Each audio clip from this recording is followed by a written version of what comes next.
a little thing. Okay. Sorry. I didn't realize I wasn't sharing that. Okay. So, oh my gosh, wait. Sorry, I gotta make sure I have the chat up because I'm asking you all to chat with me. So I want to make sure I can see that. Okay, perfect. And again, another pitch for coming on camera if you're feeling open to it, just so I can feel a little bit more connected to all of you. Um,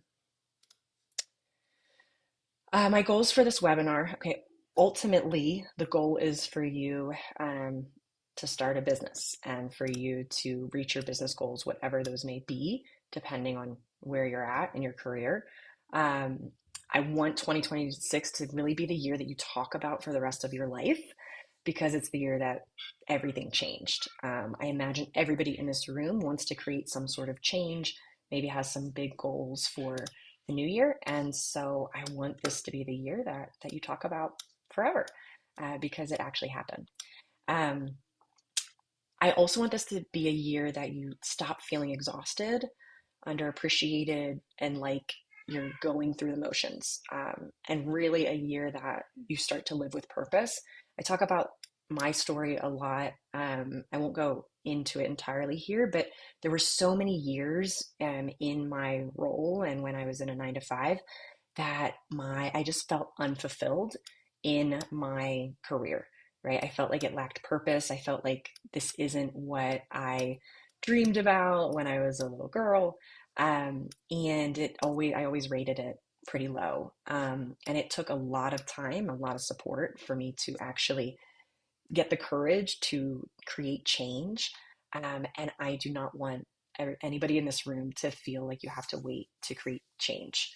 I want it to feel like your career and the work that you're doing is fulfilling and has purpose.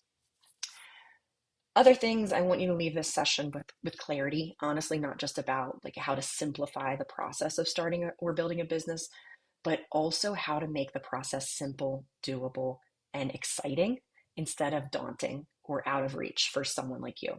I remember always thinking that entrepreneurship and business ownership was for other people, not something I could do, right? I spent the bulk of my career, over a decade in corporate. Before that, I was in mental health. I was a straight A student. I followed rules. I have no characteristics of a typical entrepreneur.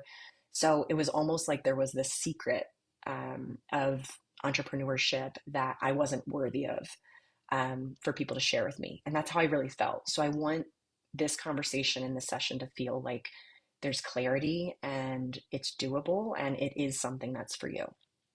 Um, I also want you to leave with a better understanding of yourself.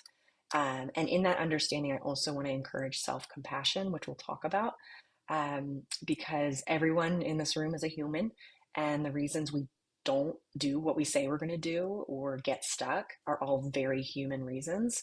And I'll talk a little bit more about that in some of the slides, but I just want you to have that understanding, and I also want you to lead with self compassion. And I also want you to feel empowered because you see what's possible. You hear what I talk about today and you think to yourself, yes, I can do this. Let's go. I really want that for you.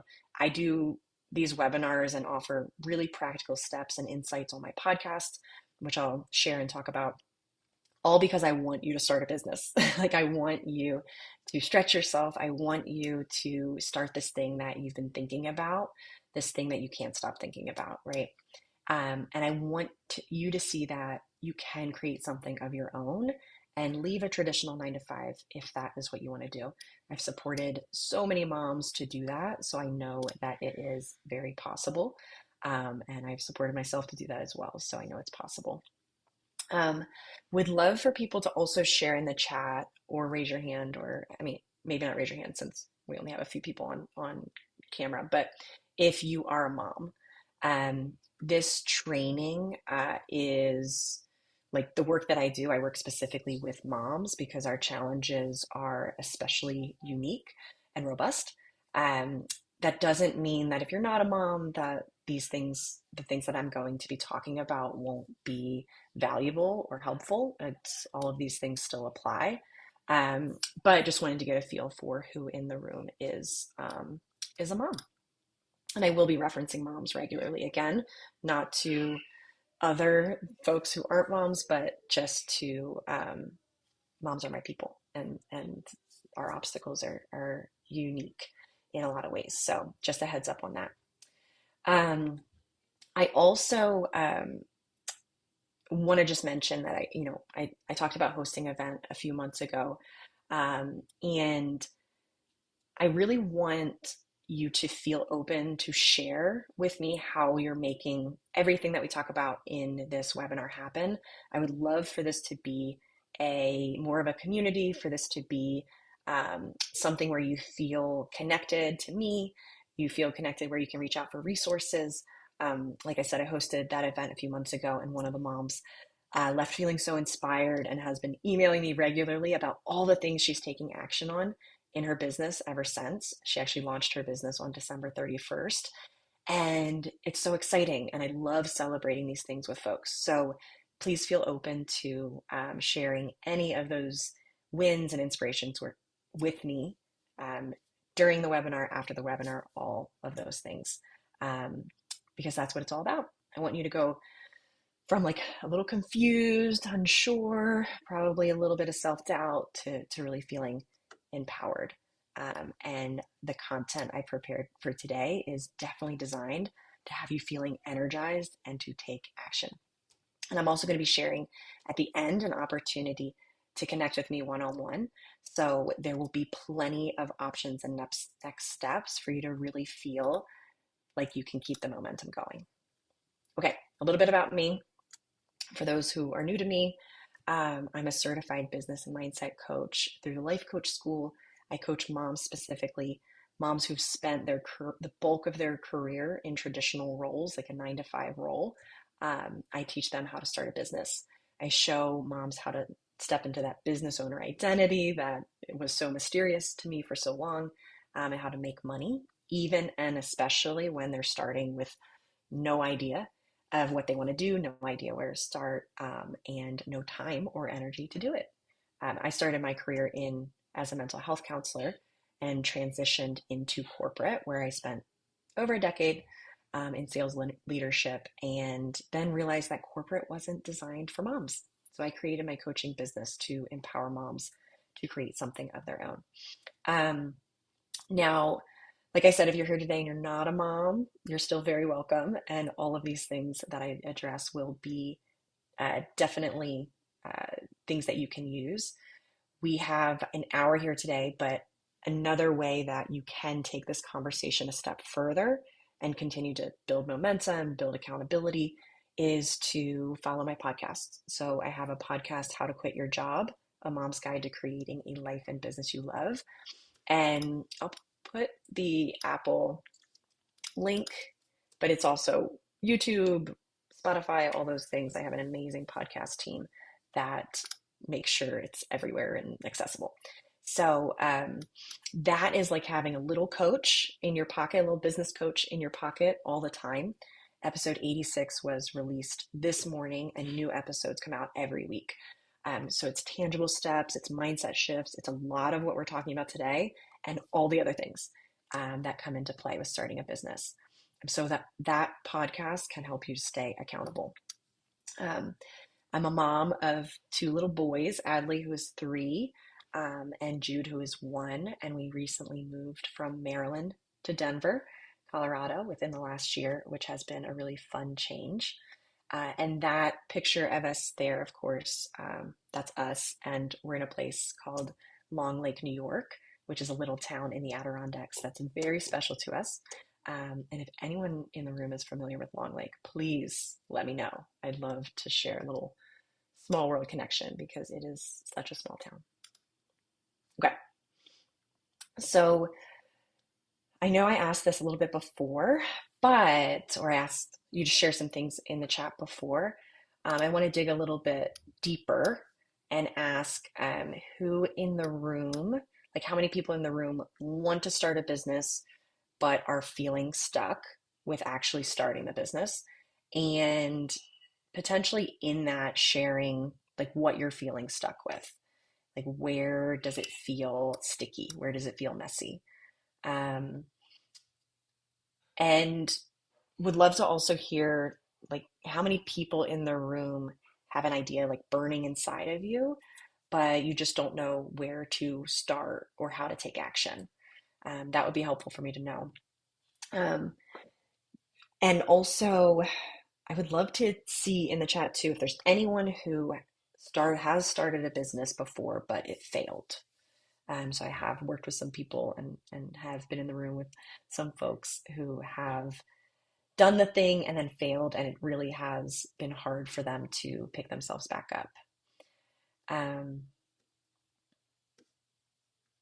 okay, so clarity on the value proposition versus competition. Okay, as feeling stuck.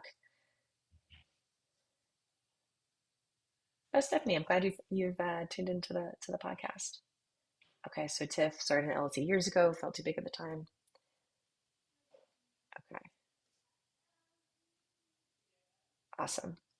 Um, if any also so if anyone has started a business that failed, if anyone has an idea burning inside of you but you don't know what to do first, you don't have any idea, you just know that corporate's not for you and you want flexibility, any of those things, you're in the right place. And you're not alone. My screen is smaller so I can't see everyone, but there were 20 some people in the room. And I can tell you that every time I do these trainings, there's a lot of people in the room. So you're not alone. Okay. Uh, Stuck on funding. Okay. Lisa, were you in the training I did, the how to start a business before winter break training? No, I was not. No? Okay. Okay. Okay. Octavia. Love it. Okay.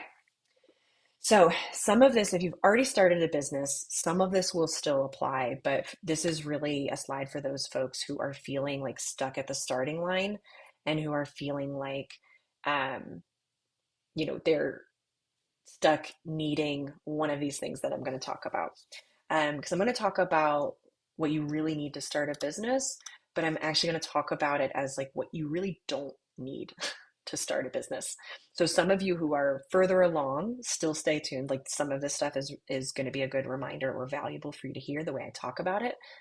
But for those of you who are at the starting line, who like really would love to like open your wellness and fitness space, but it's all just swimming in your head right now, this is really helpful because there are four main things that people come to me thinking they need. And not having these four things is often an excuse or an obstacle to keep moms feeling stuck. And so I want to almost like debunk these things. The four things that you think you need that you actually don't need are: you don't need a perfect or amazing business idea. So anyone in the room, because a lot of people come to me and they don't know what they want to do, they don't have an idea of what they could do. I work with a lot of people in that stage. I have a complete idea mapping process in my program for all of those folks. They know they just want to create something of their own, but they have no idea what they want to do, and they think they need a business idea to get started. Perfect business ideas don't exist, and waiting for the right idea to take action will absolutely delay getting closer to what will become the perfect business idea for you. There are people who have light bulb ideas that come to life and are amazing, but that hasn't been the experience of many of the moms I work with. More often, the business that they come up with on day one through some of the business mapping process I talked about is very different from the business they have, say, 6 months later, a year later. And that is all really important to know. And it's important to accept because our businesses evolve and they evolve into the perfect business idea once we start taking action, once we start learning through experimenting. Um, the other thing that you really don't need is a perfect plan. You don't need a perfect plan. It doesn't exist.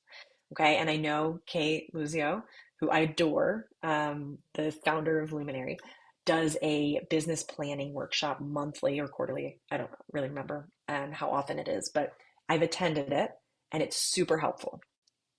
But if I joined that session when I first started my business, it honestly would have scared me away from business altogether. I would still probably be in my 9 to 5. In fact, I remember inviting a few of my clients the first time I joined because I was excited about this new resource or this free resource that I had just learned about. And I wanted everyone to check it out. And afterwards, I had to do some damage control because everyone felt like if they couldn't answer all of the questions that she was offering and going through, that they couldn't move forward with taking action. And we don't need all the answers or a perfect plan when we are first getting started. We don't need to know the how, honestly. Okay. Creating a perfect plan is not where things start. And for a lot of us type A and perfectionists, like we can really want to have this mapped out plan before we get started. And it ends up being this way that we get in our own way. It's a way that we stop ourselves from figuring things out. I will share the most important things to focus on, but having the perfect business idea and having a perfect plan are not necessities in order to start a business. When we're trying to come up with a perfect plan or blueprint, and actually this can happen even in months, years into your business, right? Because we can still have these tendencies to want to come up with a perfect plan at certain stages or perfect analysis of the niche or the competition, or I remember someone putting it in the chat. We can want that to be a perfect plan or blueprint or a perfect answer or the right answer. We think there's a right way to do this or a right answer.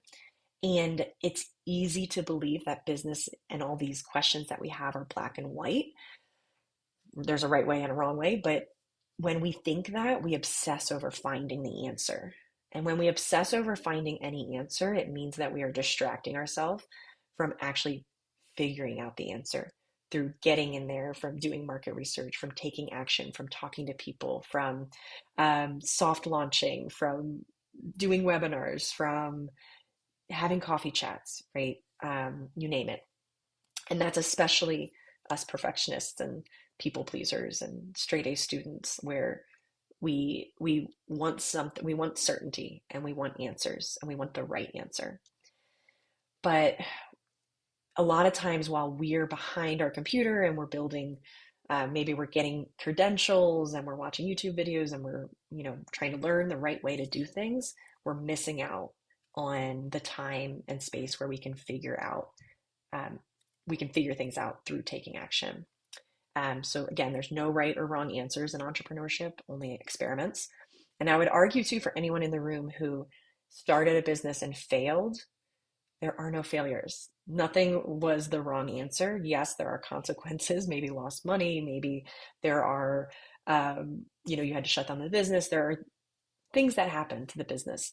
And all of that is super valuable learning, super valuable to know what doesn't work so you can figure out more of what does work.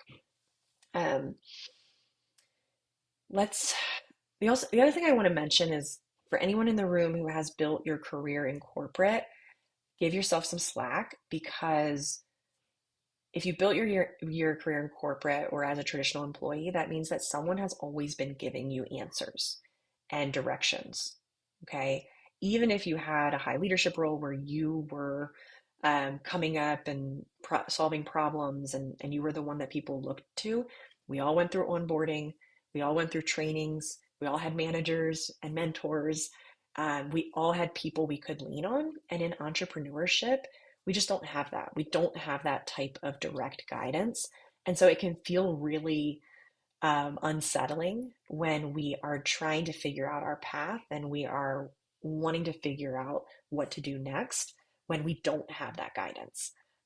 So just to, anyone in this room who has built their career in corporate, definitely keep that in mind that you're going to want answers. And in entrepreneurship, we really don't have that person or those people that we can lean on.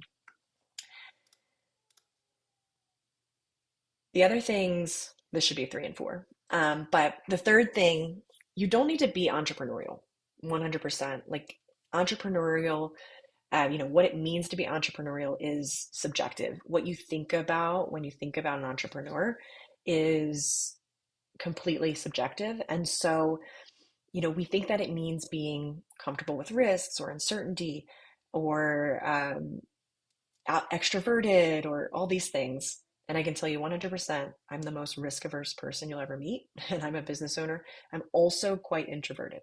And most of my clients actually are pretty introverted. There's no one size fits all of what you need to be entrepreneurial. Um, and again, if you've built your career as an employee, you probably or maybe don't see yourself as an entrepreneur, but everything in business ownership can be taught and learned. Of course, there are, soft skills that are a little bit easier if we are, um, if we are extroverted or if we are comfortable speaking in groups. If we do build relationships easily, those things do make starting a business easier, but there's nothing that makes you unqualified to start a business. Everything can be taught and learned 100%.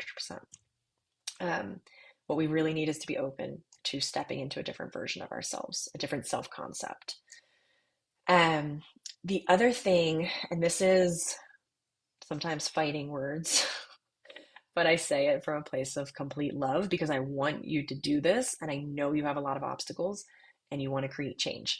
And so this might ruffle a few feathers when I say it, and people don't like to hear it, but um, what I hear most often from moms is I don't have time, I don't have energy, I need life to slow down. I'll do it when the kids are older, I'll do it when things are less chaotic.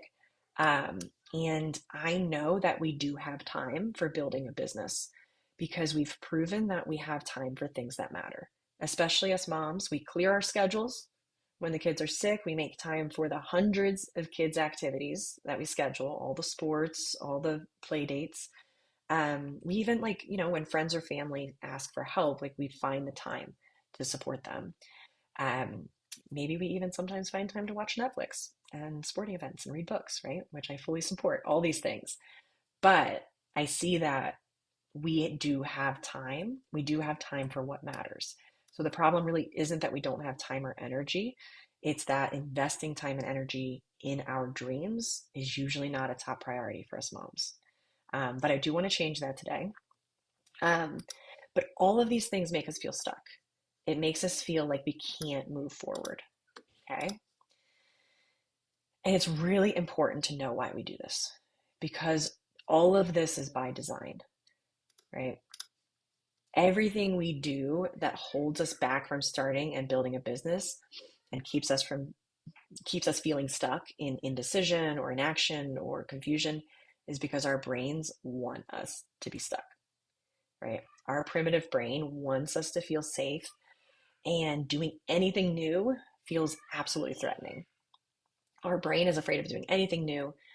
Doing something new means we could fail, it means we could mess up and be embarrassed, it means that we could try this thing and fall short, and that feels more threatening than not trying at all, right? So feeling stuck is actually safety for our brains.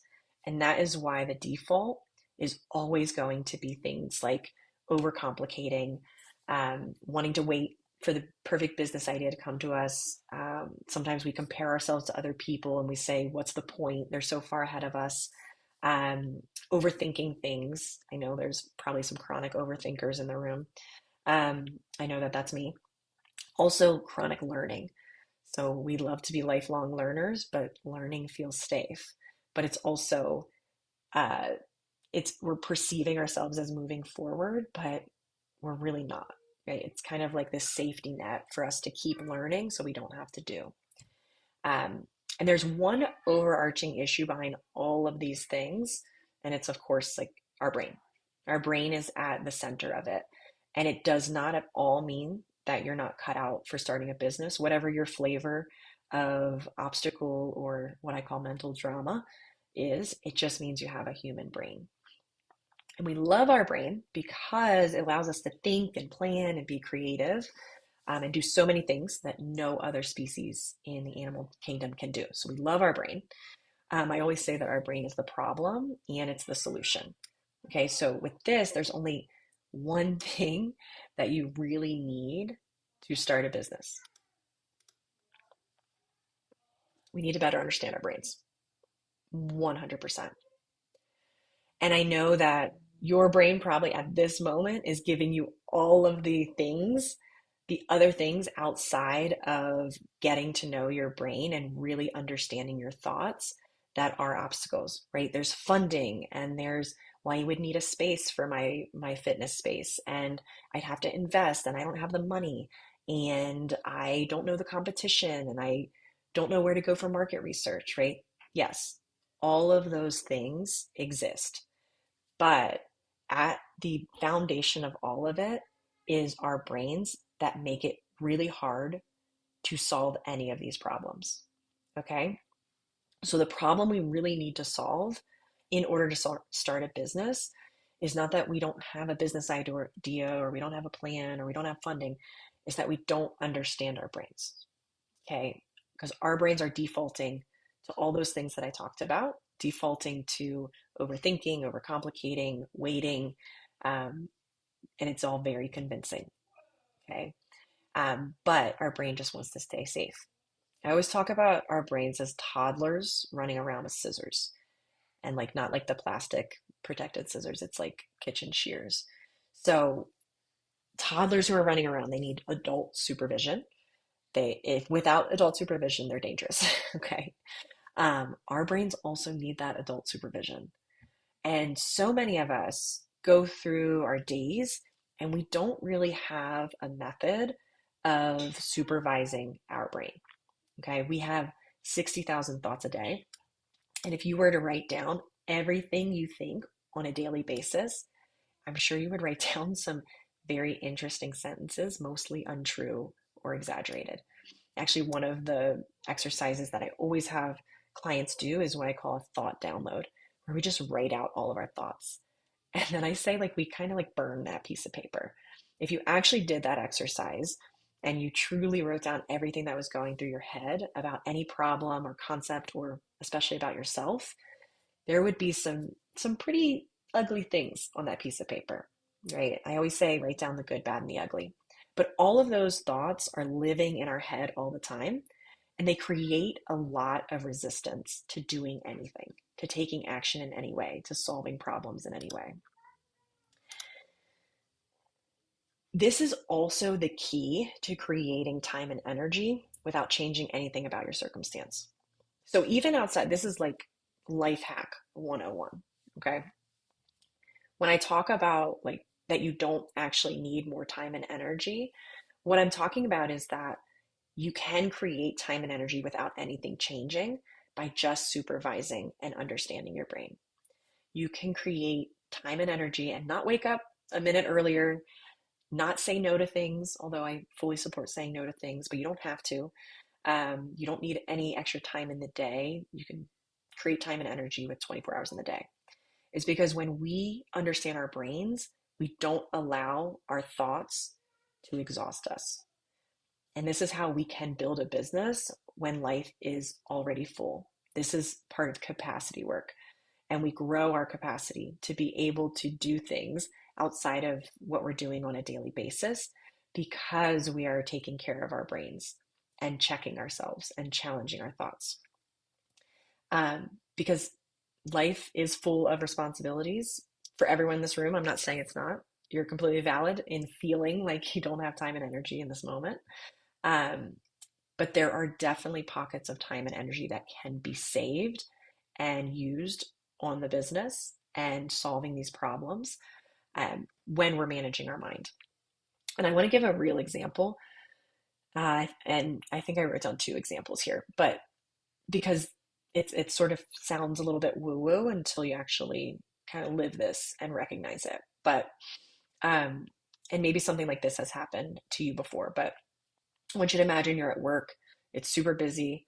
It's the end of the day, and your boss sends you a quick Slack that says, "Can you meet tomorrow? There's something I want to discuss." Okay. So, and you're walking out the door to get the kids. You're leaving a little early to get there on time, and your brain starts going into a downward spiral, right? You start thinking of all the things that she may want to talk about. Like, am I getting fired? Was this about the Rosebud project or whatever project? Maybe they want to talk about me leaving early, but I thought that it was fine. We talked about that months ago. And when you're sitting in the pickup line, like you can't get your mind off of it. And so like, I want you to imagine the last time you were in this space, because I know everybody in the room has been in this space probably sometime this week or last week, right? Um, and the kids get in and you mindlessly like are asking them about their day. You don't hear a single answer. You get them, you get home, you're still like mentally distracted, you're irritable, the kids are bickering, it sends you like into a fury. You're snapping, you're annoyed, you're angry, you're frustrated, right? Um, you put the kids to bed, you and your partner are talking, and you're just like talking about this message, and you're just like, what could it be? And you're exhausted, but like you want to prepare for whatever the conversation is about. Like you think you might be losing your job. Your boss like never sends a message like that. So when we don't understand how our brains work, we let something like this, like quick, vague chat from our boss, completely derail our entire evening and consume so much of our energy. It's exhausting. And it's also completely unproductive, right? It actually doesn't even matter what the message was about. Like in this story, like it doesn't matter what the boss needed to talk about. Your All of your time and energy and the rest of your day was completely drained because there was this downward thought spiral, like not knowing what the boss wanted to talk about. Worst case scenario, maybe it was a layoff, right? But all of the time and energy that was consumed worrying about what the boss wanted to talk about was not put into productive motion, right? It probably wasn't even helpful to make you feel better in any way. Best case scenario, I mean, how that story normally ends is that they just had this thing that was not that important that they wanted to talk about. Um, so I'm sure we've had that, like where we have this thought and it just eats away at us. We can't even focus. Our time and energy is sucked away. Um, Another great example of this, I said I had two. So I had an event that I had to go to the other day at 8 a.m. And I asked my husband to take over morning duties at 7:50 so I could leave. And my son, and like he woke up my son a little bit late, which was kind of irritating to me. But then there was like, of course, this is a morning where like poop was everywhere, right? It's like everywhere in the crib, whatever. They had to do a whole full shower. I had to step in and help, and it meant that I wasn't able to leave the house until after 8 a.m. Um, and I was so worked up and upset and frustrated with the way the morning had played out that, and I honestly left my house like in tears. And my mind was very poorly managed, and I think it was a problem of not getting enough sleep too. But like all of that happened, I get in my car and I'm on the way to the event that I'm already late for, and I missed an exit two separate times. Like I missed the exit, and then I got back on the highway and I missed the same exit again. And why I think this is such a great example is because I've never missed that exit before going to this event, right? It's an event that happens monthly. And I was so emotionally and mentally worked up that I wasted so much more time and energy in my actions because I was so unfocused, so worked up. It doesn't mean that getting worked up doesn't happen, and we're humans. It's definitely acceptable.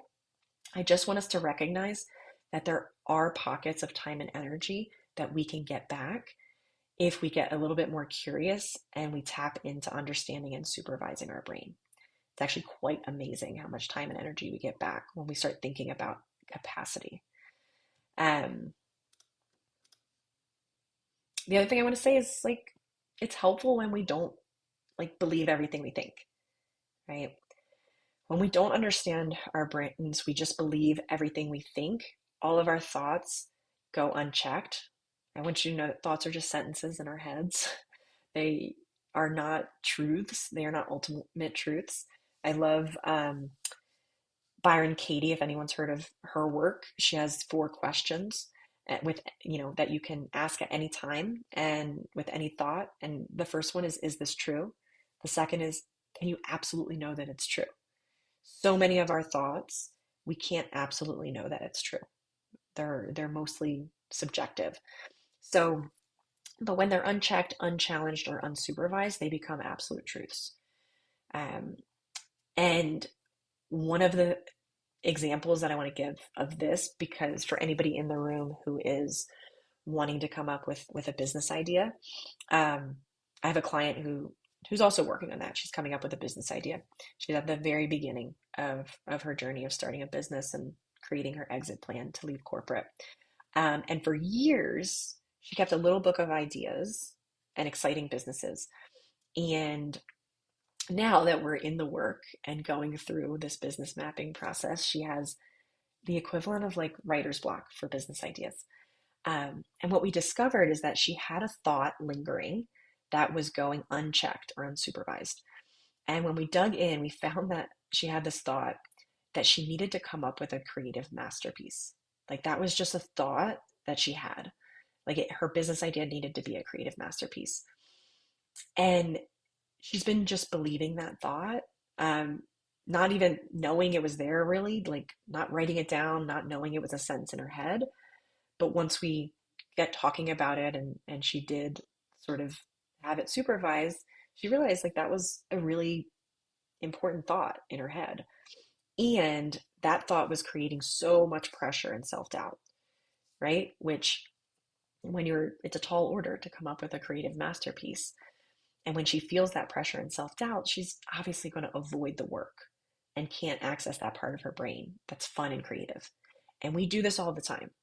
Even if you are further along in your business, let me go up and see exactly what somebody said. Okay, clarity on the value proposition. Even if you are struggling with clarity on the value proposition, there's so much mental drama that can come into it. There are so many thoughts you can have about yourself, about the business, about the value, about it needing to be perfect that can get in the way of finding that answer for yourself or finding the best answer right now. I would argue that the clarity on the value proposition is something that can also evolve. And of course, like it probably evolves through taking action and learning more about the market, learning more about what your clients actually want. And sometimes we don't know those answers ahead of time. Sometimes we have to actually go and do the thing and learn through experience. But it can be really hard to do the thing with some of these thoughts that are going unchecked in our head. Okay, so I talked about this a little bit before, but all of this, like starting a business feels especially scary. It feels especially complicated.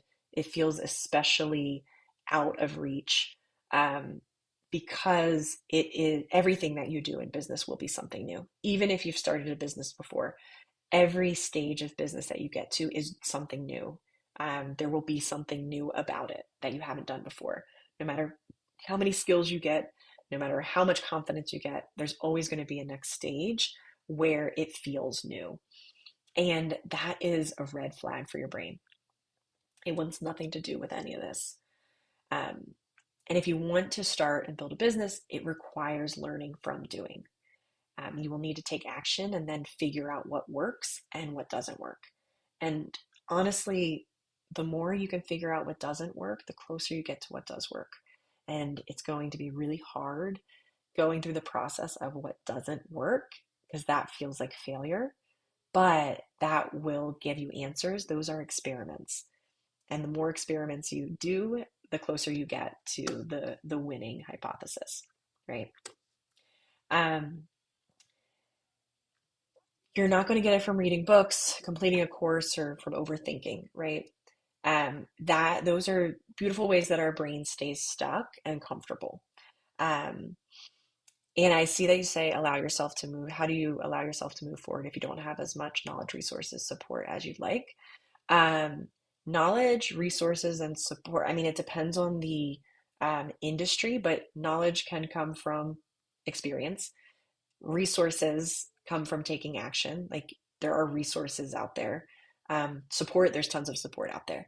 So much of it too is like if you believe I don't have these things, right? That is also a thought that keeps you stuck. Like these things just don't exist. I can't move forward because I don't have knowledge, resources, support, right? That's a thought that keeps us stuck because it's almost like a we remove the responsibility. Like those things don't exist. But if we take responsibility, and I teach this thing to my clients, and I'm glad you asked this question because I love this tool and everybody can run with it. But it's called the obstacle strategy process. Any obstacle our brain gives us is a beautiful next step for strategy. So if your brain is telling you, I don't have as much support, what that tells me is that part of the action plan is to find support, whatever that looks like. That would be maybe talking to other entrepreneurs in the industry. Maybe that's having a coffee chat with um, somebody who owns a similar business. Maybe that is hiring some sort of coach or consultant. Maybe that's tuning in to listen to podcasts and get inspired to take action and to hear some of the ways that other people, it's working for other people. So I'd have a lot of follow-up questions for like all the things, but with this obstacle strategy process, we really just take what our brain is giving us, all the things that I talked about in this whole thing, and we allow that to be then the strategy instead of that being a roadblock. Okay. So hopefully that answers some of your questions. Um, but everything our brain gives us, like by default, it's going to be things that work against us and keeps us stuck. So we just need to be aware of this. It's not a problem. We just need to be able to work with our brain instead of just listening to everything our brain says, knowing that our brain doesn't have our best interest in mind. So we need to be able to take action and move forward, even though our brain is shouting at us to stop. We need to be able to take action, even though we feel scared. Okay, so what do we need to focus on first and what you can ignore?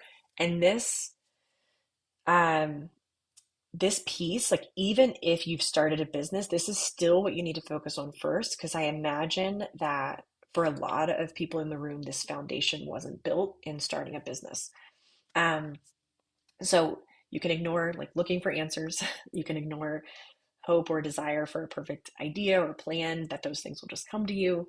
It's a beautiful thing if they do, but don't wait for it. There are two things that we want to do instead. The first is to grow your self concept and belief. Your self concept is just your thoughts about yourself. Okay. Your thoughts about yourself are so important. It's the story you have about yourself. You can only create what your self concept can hold. And what this means is that if your self concept can't hold a certain result, like if you can't see yourself being a successful business owner or having a successful business or getting this wellness business up and running, if it doesn't feel like that is who you are, that it's something you could do, you will hold yourself back, right? Your brain will create obstacles. Your brain will find evidence for all the reasons that you can't do it. It will find all the reasons that you're not an entrepreneur instead of tapping into some of the reasons that you would make a great business owner. So many people, when they're starting this journey, especially from corporate, don't see themselves as entrepreneurs. Um, and if you don't see yourself, you don't have this self concept of it's possible to be an entrepreneur, it's possible to be a business owner. I am. You aren't going to be able to solve problems like an entrepreneur, right?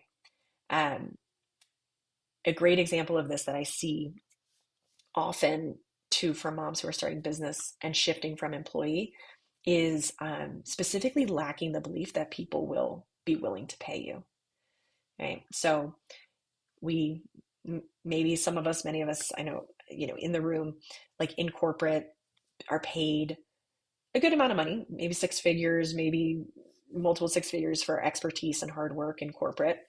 And then when we are applying that same expertise in our business, we don't believe people will or should pay us. And how this shows up, like if we don't have that self concept that the value we are creating and the expertise we have is worth paying for, and worth collecting money, um, this shows up where moms feel really hesitant to charge people, and they want to give away a lot of value for free, and they want to stay in this space of just giving away the value, testing things. They want to stay in this testing phase instead of actually charging people. Um, and you may, with like sometimes without even knowing it, be holding on to your self concept as an employee, which is going to make it really hard to step into your self concept as an entrepreneur. Really good example of this with what I said before is like if you are looking to other people and really like on the grind trying to get the right answer instead of taking action and figuring things out as you go, that is absolutely a self concept from being an employee where we got so many answers and we had so much direction and guidance. And now that we get to create that for ourselves, it feels unsteady, right? It feels like it's challenging who we are. And it feels wrong, right? It's like we didn't, that's not how we were brought up in our career. So that's the first thing. Self concept and belief is so important. And the second thing, I've mentioned this tons of times, but we have to just take action. We have to learn through action. We have to really be able to um, fail. Like we have to reinvent and redefine our relationship with failure. Failure is like some of my biggest self-concept work actually has been redefining my relationship with failure. I know we are all taught that failure is a bad thing. Hopefully some of us have got new messages about failure being good, because it absolutely is. It means that we are trying new things. It means that we are testing ourselves and expanding what we're capable of. The only way we do those things is if we are brave enough to fail. And along with the failure is that we are brave enough to, or open enough to evaluate the failure, right? And to really learn from it. I had a client who failed in a business, failed, we'll say. She created very niche, holiday specific wrapping paper. So things that just weren't being represented out in the wrapping paper space. And this was 9 years ago. So she's coming to me after a long stint of being back in corporate. There was a lot that went wrong. There was a lot of support she didn't have. There was just a lot of self doubt she had. It was a great idea because somebody shortly after started a very big business doing the same exact thing, but she had to eat the costs of it. She had ordered so much of this paper, all these things. And I asked her like how much was the actual like investment? Like how much money did she lose? And it was probably like around $7,000 that she lost in this. And what we worked on for so long was how do we get $7,000 worth of learning in this investment? Like, how do we walk away from this no longer judging ourselves, no longer feeling bad or feeling like it means something about us that this thing we had to shut this thing down? How do we make sure that we got $7,000 worth of value from that experience? And really, when we dig in that way, it's amazing what we can learn about those so-called failures, right? Um, but learning through action is truly putting yourself out there, truly having the conversations, building that muscle of discomfort and taking action even though things feel uncomfortable. Um, and yes, sometimes that does mean taking a course or getting a certification, but always with those things, you want to make sure it's balanced with getting out from behind your computer screen and talking to real people and evaluating, real markets and, going and talking to other entrepreneurs. Like so much of what we will learn so much more from getting out there and talking to people than we will from just sitting behind our computers and trying to figure it out back there. Okay. So, um, in summary, the takeaways, and then we can jump into questions after a few logistical things. But um, what you really need to start a business, you need to grow your self concept and belief that you can do this.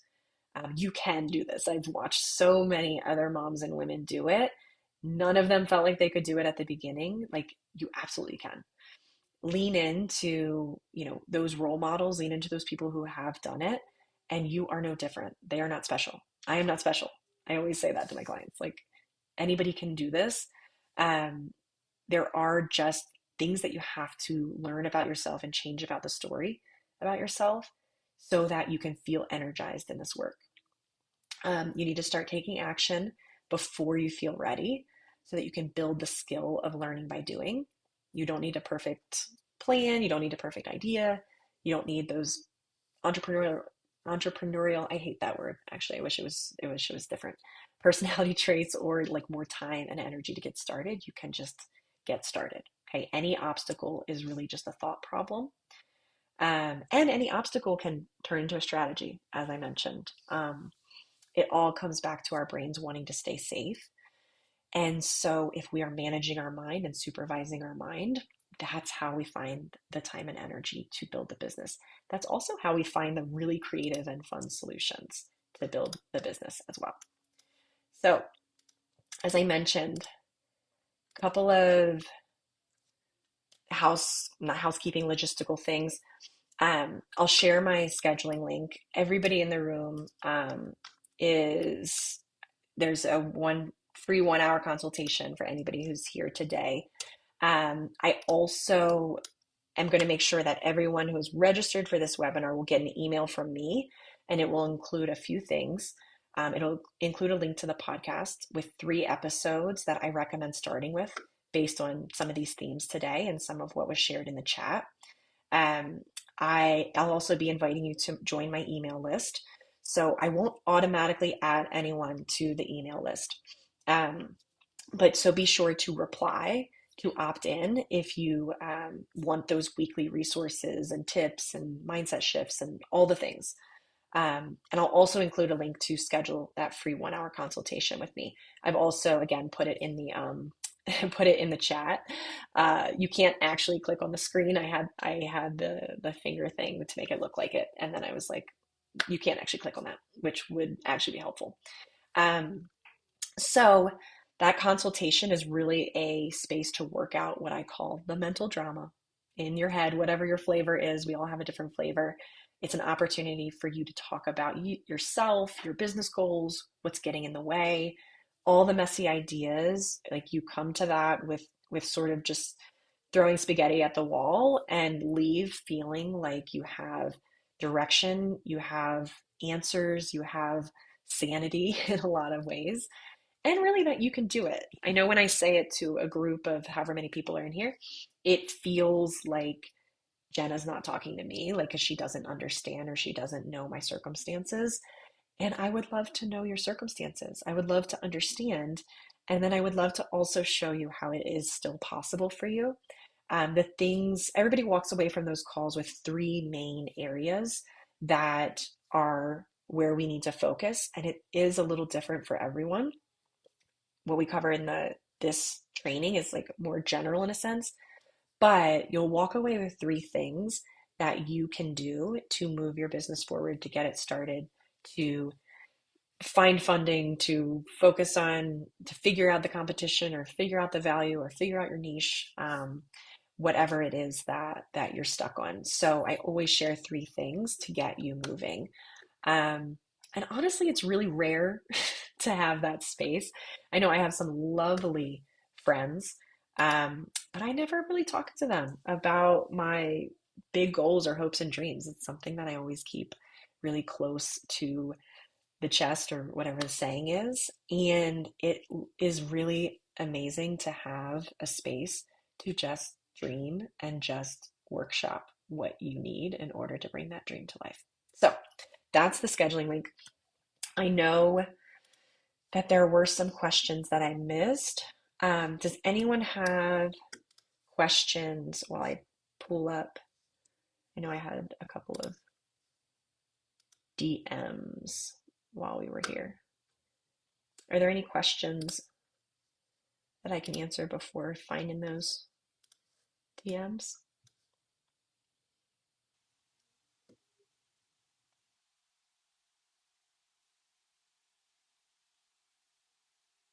Working on my business things are a great distraction from life's mental drama. Yes. Okay. That's a really good point, because so many of like and this is more with clients I work with, but it's also in sort of the strategy session I talked about, like the 1 hour consultation. Like, you are one human.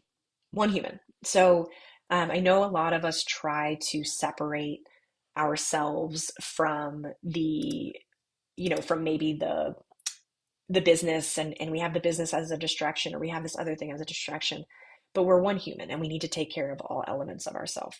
And so much of the work that I do with moms is to make sure that yes, we have this business, and there's business strategy, there's business acumen, there's like learning things, there's taking action, there's evaluating, yada, yada, yada.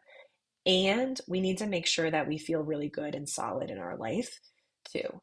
So much of what I talked about today, especially with the mental drama piece, is absolutely applied to our personal lives, right? When you do a thought download, it's not just about the business, right? It's like about our partners and our kids and our finances and our stresses and our worries.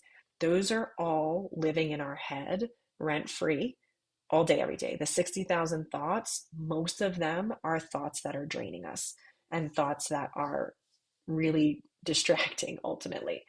Um, and so if you find that you're working on business things to distract yourself from life, then 100% like support that you need, there's life support that you need.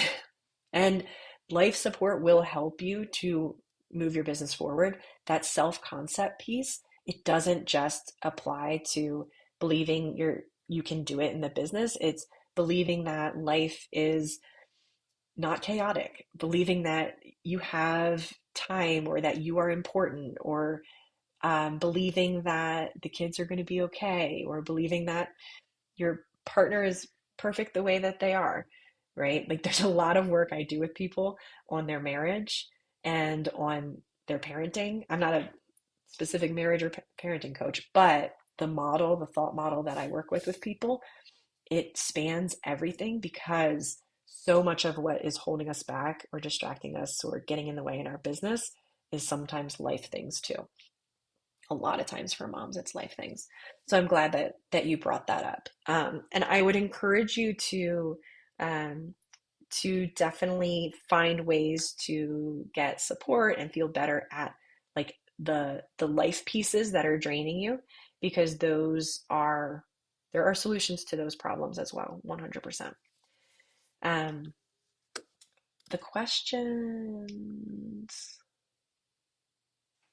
Okay, so there was a question about how do I take action if I don't even know the business idea? Okay, so no matter where you're starting, like, if you don't have a business idea, it can feel like I mentioned, like that is the starting point. Like, I need this thing in order to take action. What I would recommend doing is action being, if you know you want to step into entrepreneurship, if you know you want to be in business ownership, start talking to people who already have done it. Start talking to people um, of what they built. Start talking to or looking at businesses that are interesting to you. Start thinking about your interests. Start thinking about what you like doing. And part of the idea mapping process that I talked about is we start talking about like interests, and if you had a TED talk, what would you talk about? And if you, what do your friends come to you to for your help with? And what's so interesting is I think as moms, we often don't give that time and space to ourselves to really think about those things. I talk to a lot of moms who have like completely lost their identity with having hobbies or interests, or like when someone's like, "What do you do for fun?" They're like, "What do you mean?" And so it's really being able to tap back into that part of ourselves, because that's where our zone of genius lives. So taking action, I would say doing the thing that feels challenging, like doing the thing that feels not as inviting, which might be talking to people, telling people you want to start a business, um, doing some extra work, self concept work, figuring out what is fun for you, where your interests are, where your zone of genius is, um, and being able to like spend some time in those actions. How does everyone feel like when I'm talking about, I guess a better question, how much time is everyone spending on building or starting a business? Like, is it something that you spend a lot of time on 50-50? Is it getting basically zero action? Is it just something that's living in your head? Um, because I know when I talk about the time and energy thing, I get a lot of pushback on that. Um, and I find that if folks are not making time for the business or creating time for the business, like that is a lot of times step one because you want to create change or maybe you want to leave corporate. And the only way we do those things is if we figure out how to create time and space. Okay. Few minutes or hours I get every other day, a lot of head living. Okay. So for narrowing down the niche, I would say that, and what type of industry or business? I'm in project management. Project management. Okay. And so are you a general project manager right now, or are you kind of in the is your brain S- So right stuck? now I do HR projects, but I've done a lot of different types of projects and like process improvement, operational improvement. So it's kind of hard to decide like where to focus. Okay. So why is it hard to decide? Uh, I don't know where the highest need is, I guess, like what's most in demand Okay. and what people will pay What, for. yeah, what if your decision was based on what interests you the most? Then what would you decide? Mm. uh, then I would decide to do something more that helps business owners rather than like corporations. Something a little bit more. Yeah. Okay. And then is the fear that individual or smaller businesses wouldn't have the money to pay you Yeah. versus corporations have the money? Yes. Mhm. Okay. Exactly. No, and that's fair. So that is a perfect example of a thought problem, right? Because we will find our brain loves to find evidence for like the easy answer is probably to just do the thing that you enjoy, right? Or do the thing that lights you up. Like that would absolutely be the easy answer. But our brain wants to complicate it and then find evidence as to why corporations would be willing to pay more than small Mhm. businesses. If we just believed that there were people out there that needed our help and that we would be able to blow their minds with the value that we can give them, um, then you probably would have been already hitting the ground running. Mhm. Again, this Thank is you. one of those like there's no right answer thing because I'm sure there's someone in the room maybe who, and I had this experience too because when I first left corporate, I coached leaders to prevent burnout. So I spent a little bit of time with corporate contracts. And my brain wanted to tell me that no, it was so much harder to sign corporate contracts than it was to sign individual clients. Because I did a little bit of general coaching with individual clients and then I had these corporate contracts. And in my brain was like, well, these are all the reasons why corporations don't want to hire consultants for this or coaches for this, right? So, and I'm sorry, did I cut you off on something? I saw you come off mute No, for a that second. was very helpful. Thank you, Jenna. Yeah. Yeah. That I So should the other probably thing just, is, focus on what I find most valuable to do or what I feel best doing yeah, I and mean, I not think let that the self-talk worry about. Yeah. in the long run, I think you would like that more. But here's the thing too that I want to like highlight is that there is no right answer, right? There's no Mm. right answer. Like it's not like if you start this corporate, if you do the corporate track, you will be successful, and if you start the small business track, you will be not successful, or vice versa. Really, it is like you make a decision, and then you're going to figure out how to make that successful, Mm. right? Thank Like you. you figure out what those people need, you figure out what they need to hear in order to in order to really know that like that you are the thing that they need, right? How much time you can save them, how much money you can save them, whatever the value proposition is. Um, but you really do just commit to that decision, and then you figure out how to make it successful. And that's not to say that at some point down the line your business looks very different and maybe you do have corporate contracts, right? Like there's the, the like really fun thing that I know stresses out some people is like you can just do anything in entrepreneurship. Like you can build this thing, like you can make something out of nothing and you get to decide. And we don't have that freedom when we are working for somebody else. And sometimes we like are a dog chasing a car where we're like, we got the freedom and then we're just like, I don't know what to do with it. And it's like, no, this is why we do it, to do the thing that excites us or lights us up, to have the clients that we like instead of like dealing with all these corporate contracts and all of the people holding the purse and getting pushed around and all the things that happen with corporate contracts. Um, Anna, the training phase, getting certifications and understanding the industry, working for different studios, concerns about. Okay, so Anna, are you the wellness person?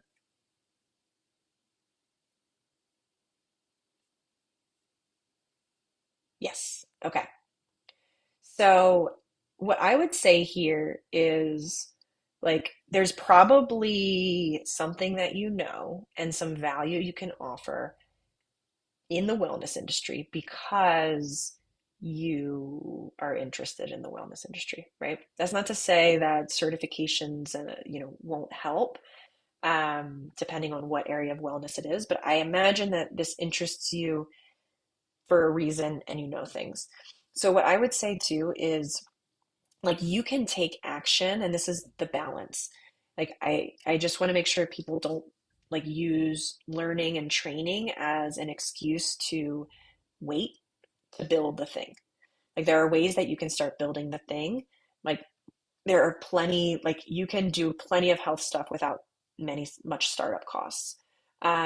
You can look to competition. I have a really good podcast episode on competition, and I'll put that and I'll include it in the email too. But since we talked about it a couple times, you can use competition as a really great, um,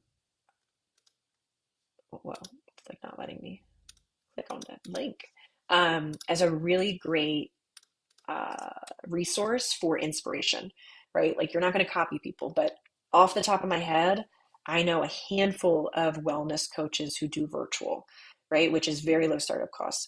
I also know, and there's so many things coming to my head right now, actually, but there's also like spaces that are very low cost to rent, like workspaces, shared workspaces. I know a couple wellness people who run their courses, run their classes in those spaces, and they're just members there and they give this benefit to the members for free. Well, it's a whole thing, but anyway, there's like so many ways that you can do it to keep startup costs low while you are in some of the training phases.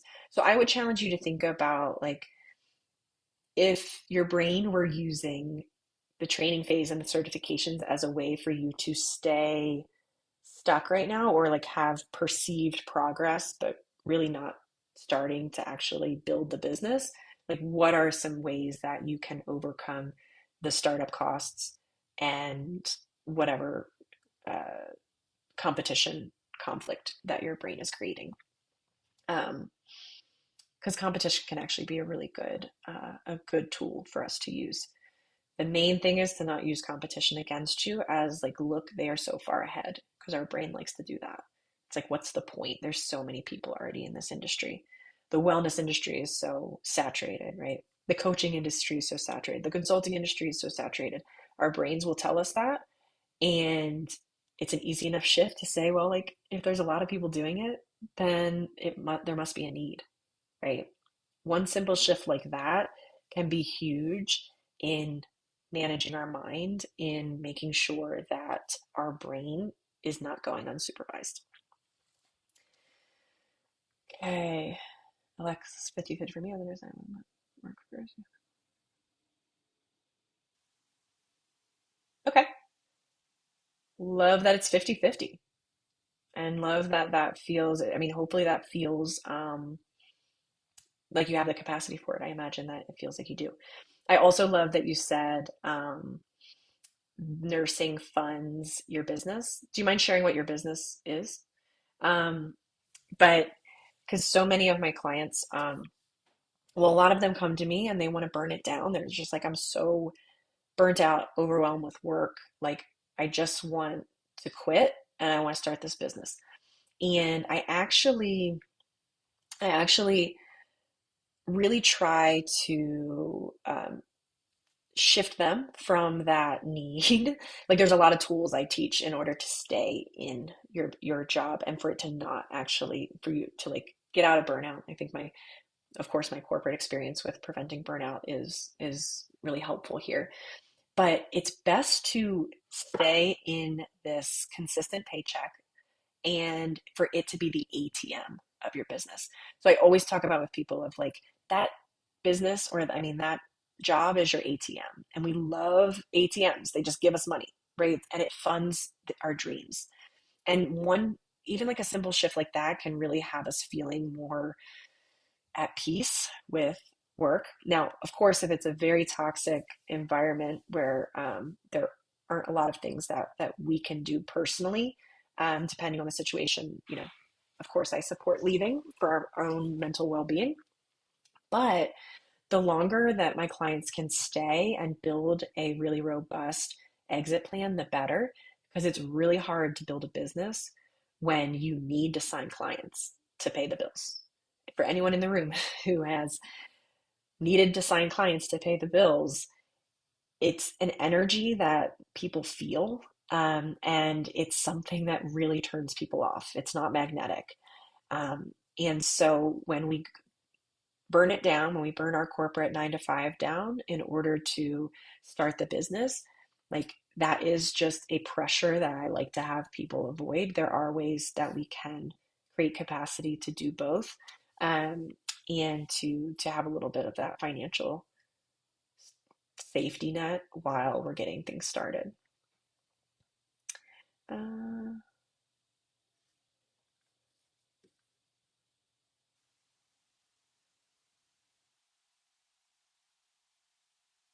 oh, I love that. It looks like you have so much to offer already. Oh wait, you weren't the one putting it off. You're the 50-50 person. Okay. I love that. Okay, the burnt out phase. There's a really great um, episode that I have on how to make work suck less, um, that I would recommend because there's even a really great worksheet that is in there that helps us to sort of understand. I mean, it's things like boundaries, it's things, honestly, it's caring less about the work because we care so much, and more often than not, we are just a number in these corporate 9 to 5s. So we're in the hospital or the place. So there's so much that we can gain back, so much energy we can gain back just by letting go a little bit of how much we care.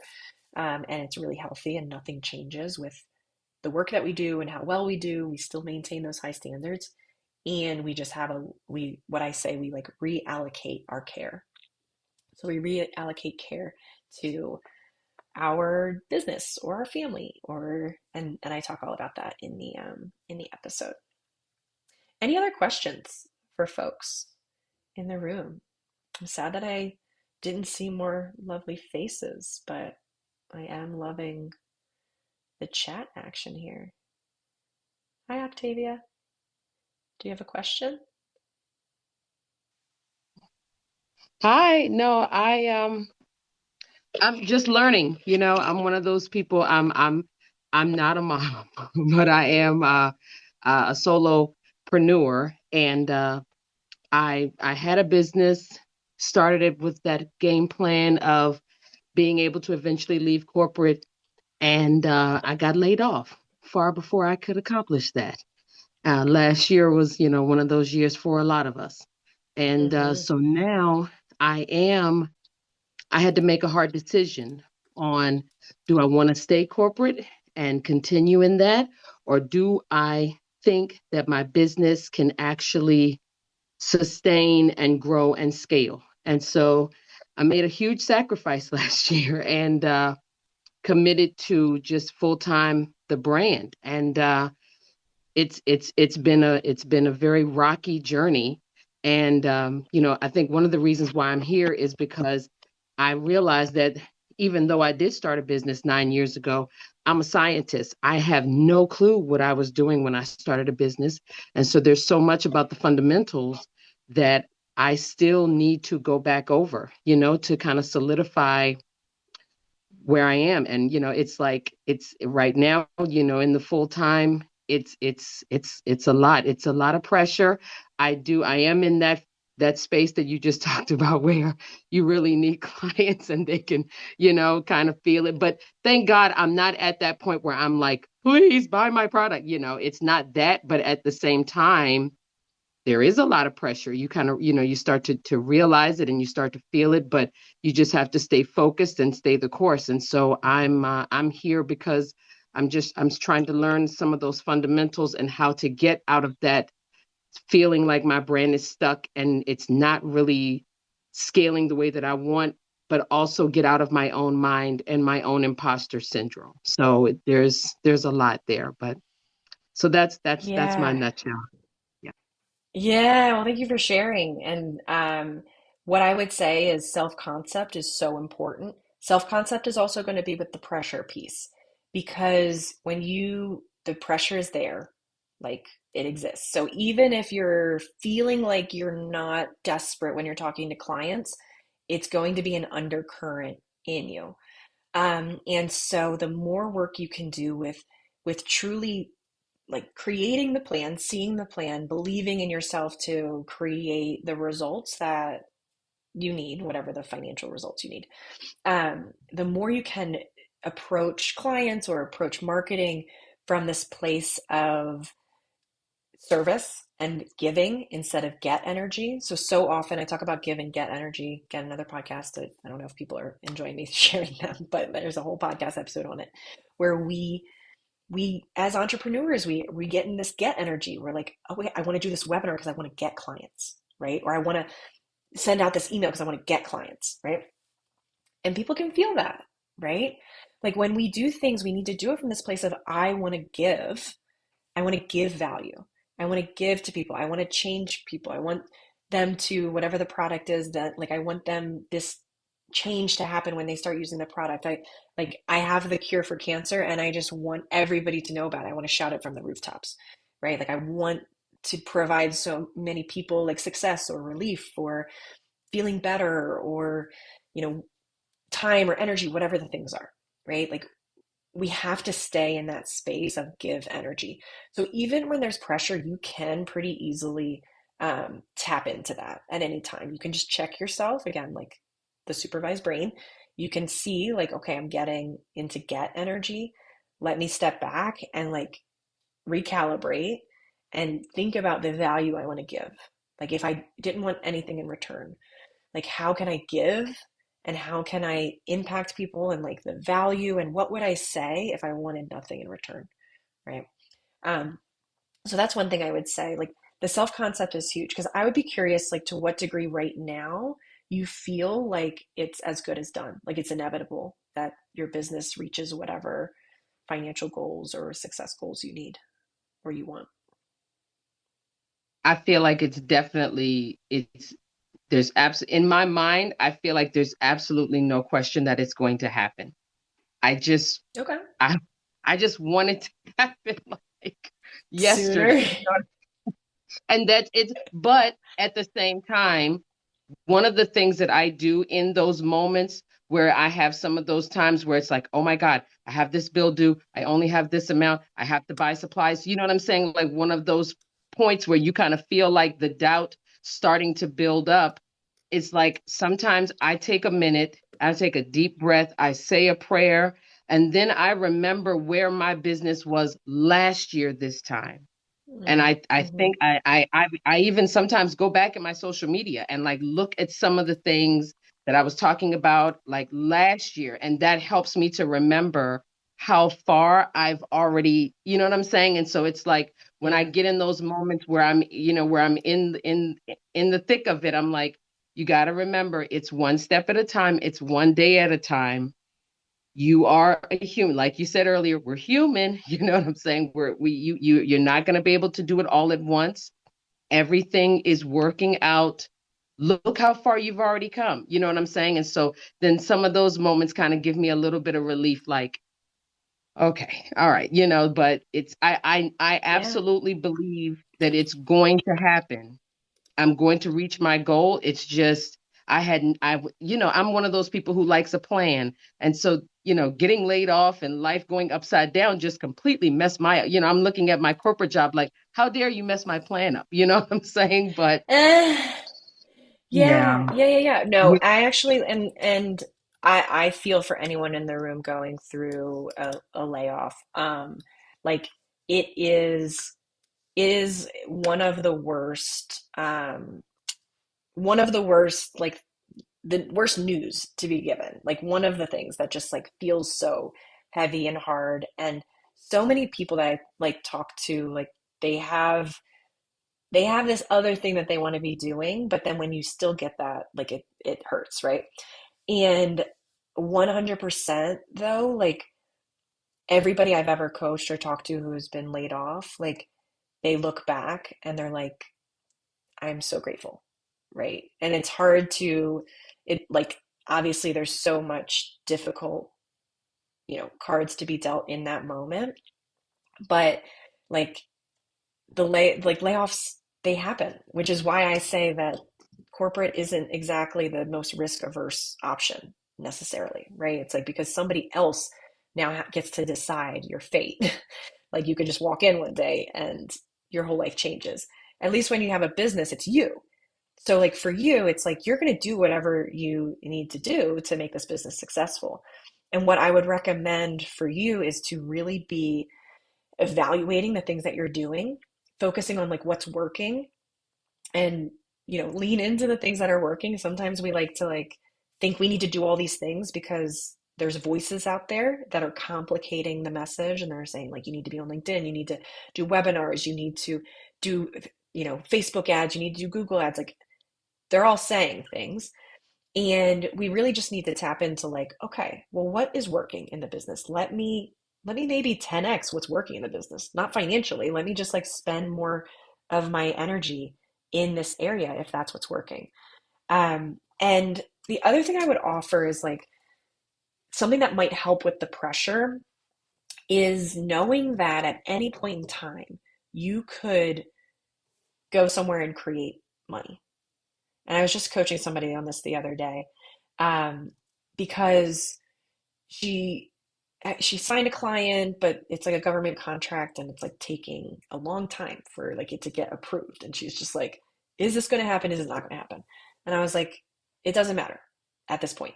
Like what matters is that you make sure that you're in a space where you know whether it does or doesn't happen, you will be okay." And how we do that is, well, like I was like, you should like, let's get out there and talk to people and maybe try and create another client. Like, even though that client would meet your financial goals, like there's no harm in going out there and talking to people and putting yourself out there. The other thing is like, I was like, you can create money. Money is so easy to create in the world we're living in right now. And that's because we have gig, it's a gig, whatever that's called. Like you can go out and drive for Uber. You can do like groceries. Actually, I had a client who, during the government shutdown, like she was depending on that, like she was depending on that, and it stopped. And so she just started, her business wasn't up and running yet. And so she started delivering groceries, and she was like, this sucks. I don't want to do this. And I'm like, yeah, and like you can still create money in a lot of different ways. And just knowing that hopefully provides a little bit of like the pressure's off. It's like, I'm choosing this direction. I'm choosing to focus on my business. I know that my business will be successful. I just have to keep doing the things that are working and maybe try these other things. And I know that I can create money at any time. I know I could go back to corporate. So, nobody wants to go back to corporate usually, but like worst case scenario, you could always go back to corporate. Like, and that's what I tell people. I'm like, well, what would you do if you failed? They're like, go back to corporate. I'm like, okay, so you're living your worst case scenario right now. So let's just try it. Let's just try it. Worst case scenario is we just do what we're doing right now. So might as well give it a try. That that's awesome advice, and that's exactly the decision that I made last year. That's exactly where I was. I was like, Hmm. worst case scenario, I know I can get another job. I know my resume is strong, but I have to try doing this for me. You know what I'm saying? So I definitely appreciate like everything you've talked about today, and I definitely plan to listen to the podcast because it's all been very, very helpful because the mental, you will get in your own way, and it can be $1 million thing and it can be 100% perfect, and you will talk yourself all the way back down from $1 million to zero. And it's like, why did I even try that? And I've been there. And so I Hmm. definitely had to do that. But a lot of what you said, I'm putting into practice, and this has been awesome. Fantastic. Good, good. The other thing that just popped into my head that I was going to give a little tidbit of advice on, or just a like little strategy, and this is for everyone in the room. Like, I love the question, what would this look like if it were fun? Okay, like keep that in your back pocket all the time because if it's not like fun, it's not worth doing. Okay, and that doesn't mean if you're not having fun that you should go back to corporate or give up on this thing. Like you just have to find the fun, So it might be choosing the niche that's more fun. Like you prefer talking to small businesses than corporations. So like let's just do that. Like let's do the thing that's fun. Um, what would this look like if it were fun is a great question that I always lean on for myself and my clients. What would this look like if it were simple? Clients want simple. Like, don't overcomplicate things. It can evolve into something that's more complicated, that has more offers, that has more pizzazz, but start simple. Okay. 100% start simple. So, those two questions, like when you're feeling stuck, I would say try the questions. What would this look like if it were fun? What would this look like if it were simple? And also, if you're feeling stuck, do that obstacle strategy process. Like, what are the thoughts getting you stuck? And what strategies specifically address that thought? Okay. I love that everyone's staying on. I wish we had more questions. I know I have to like call on people. But also, oh, Anna or Anna, I don't know which one is.